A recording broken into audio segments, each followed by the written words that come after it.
महाकुंभ 2025 भारत ही नहीं बल्कि पूरी दुनिया का सबसे बड़ा सांस्कृतिक और ऐतिहासिक मेला है।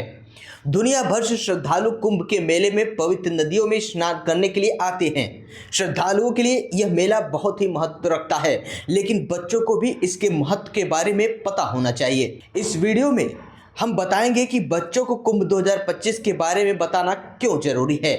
अमृत कलश की कुछ बूंदें धरती पर गिरी थी और जहां जहां पर अमृत की बूंदें गिरी थी वहां पर महाकुंभ 2025 का आयोजन किया जाता है। इस तरह यह मेला बहुत ही महत्वपूर्ण है।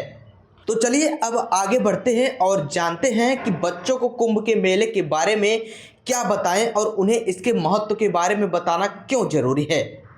कुंभ मेला दुनिया के सबसे बड़े शांतिपूर्ण समागमों में से एक है, जिसमें लाखों लोग अलग अलग पृष्ठभूमि के साथ आते हैं। यह एक विशाल अस्थायी शहर की तरह है, जिसमें आस्था और विश्वास के लिए अलग अलग जगहों से करोड़ों की संख्या में लोग आते हैं। इससे पता चलता है कि भारत ही नहीं बल्कि विदेशों में भी इस मेले की खूब चर्चा रहती है। यह प्राचीन त्योहार हिंदू पौराणिक कथाओं और परंपराओं में गहराई से निहित है। कुंभ मेले के बारे में जानने से बच्चों के हिंदू धर्म के समृद्ध इतिहास और मान्यताओं को समझने में मदद मिलती है। हर माता पिता को अपने बच्चों को इसके धर्म के समृद्ध इतिहास और कथाओं के बारे में बताना चाहिए।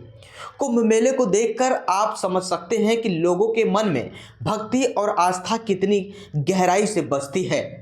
यह बच्चों की दुनिया भर के कई लोगों के जीवन में आध्यात्मिकता और विश्वास प्रणालियों के महत्व की सराहना करने का मौका देता है। इस मेले का उदाहरण देते हुए आप बच्चों को समझा सकते हैं कि हमारे देश में धर्म कितना अहम है।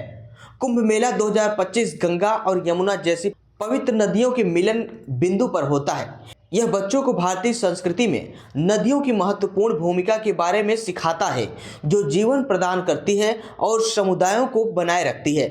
कुंभ मेले के दौरान पवित्र नदियों में डुबकी लगाने, मंत्र जाप करने और साधुओं की उपस्थिति से एक अनूठा माहौल बनता है। बच्चों को एक साथ ये सभी चीज़ें कहीं और देखने को नहीं मिलेगी। यह भारतीय परंपराओं और आध्यात्मिकता का एक जीवंत प्रदर्शन है।